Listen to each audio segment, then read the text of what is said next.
जानेंगे कि आखिर क्या माहौल है जनता के बीच। लगातार जनता के बीच जा रहे हैं, जनता के बीच उनका माहौल क्या लग रहा है, ये चलते हैं, बात करते हैं। दादा नमस्कार, आपका स्वागत है हमारे चैनल पर। आपका भी स्वागत है। आप भाजपा के कर्मठ कार्यकर्ता थे, आप भाजपा के कर्मठ कार्यकर्ता थे, भाजपा ने आपको टिकट नहीं दिया, क्या कारण रहा इसका? अब इस उठापटक की राजनीति में मैंने तो कभी विश्वास नहीं किया और मुझे अचंभा खुद हुआ कि इतना कार्य करने के बाद 21 साल के संघर्षों के बाद मेरे साथ ये क्यों किया गया मैं नहीं जान सकता। और एक ऐसा जिसको मैं भी नहीं जानता था, मैंने अपनी भाजपा की राजनीति में उसने कभी देखा ही नहीं, तो मन आहत हुआ।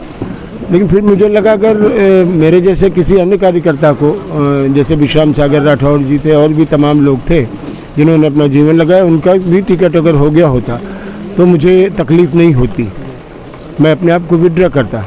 लेकिन एक ऐसे व्यक्ति को मेरे ऊपर इसलिए बैठा देना कि वो मुझे समाप्त करना चाहते हैं, गरीबों की आवाज़ को दबाना चाहते हैं। मेरी आवाज़ अपनी आवाज़ नहीं है, साकेत मिश्रा की इंडिविजुअल आवाज़ नहीं है, मेरी आवाज़ सीतापुर के सभी गरीबों की आवाज़ है, नौजवानों की आवाज़ है, बहन बेटियों की, माताओं की, बुज़ुर्गों की आवाज़ है। और उस आवाज़ को अगर दबाने का प्रयास किया जाएगा तो मैंने कोशिश की है कि अगर देखते हैं कि असली और नकली में फ़र्क क्या।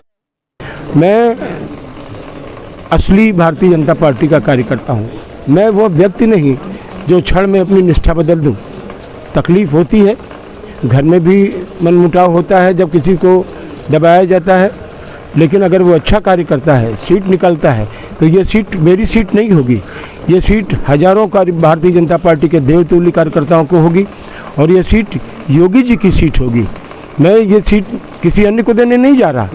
मेरी विचारधारा कभी अगर सपा उसे मेरी विचारधारा मिलती तो मैं कब का विधायक बन गया होता, मैं वहाँ गया ही नहीं। आप भाजपा के साथी हैं अभी? हाँ, मैं भाजपा का असली कार्यकर्ता हूँ।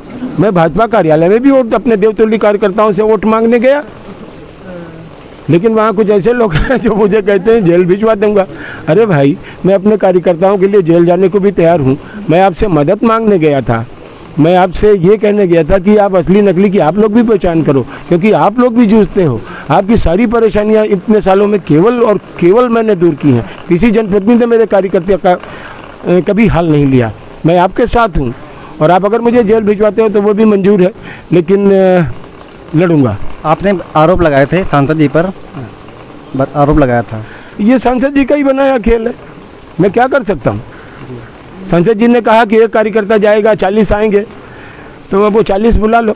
एक कार्यकर्ता अकेले लड़ रहा है सारे कार्यकर्ताओं के मान सम्मान की रक्षा के लिए। आप जनता के बीच जा रहे हैं, जनता के बीच क्या माहौल दिख रहा है? जनता मेरा चुनाव लड़ रही है, मेरी क्या हैसियत है?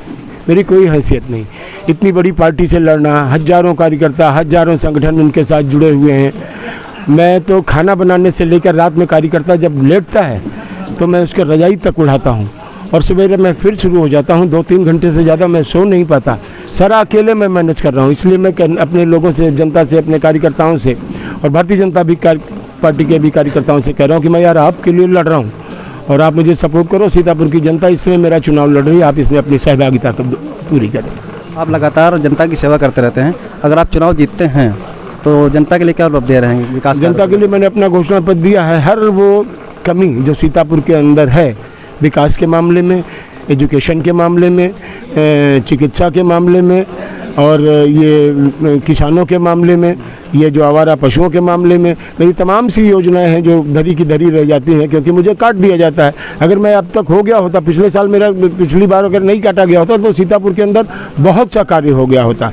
लेकिन अब मैं सीतापुर को उन ऊंचाइयों पे ले जाऊंगा जहां आने वाली पीढ़ी गर्व करे कि कोई एक भाई आया था जिसने अपने भाइयों के लिए बहुत बड़ा काम कर गया। आपने कभी भाजपा से चुनाव लड़ा है विधायकी का? 2012 में आपने लड़ा था। 2012 में मैंने 45,000 वोट पाए थे।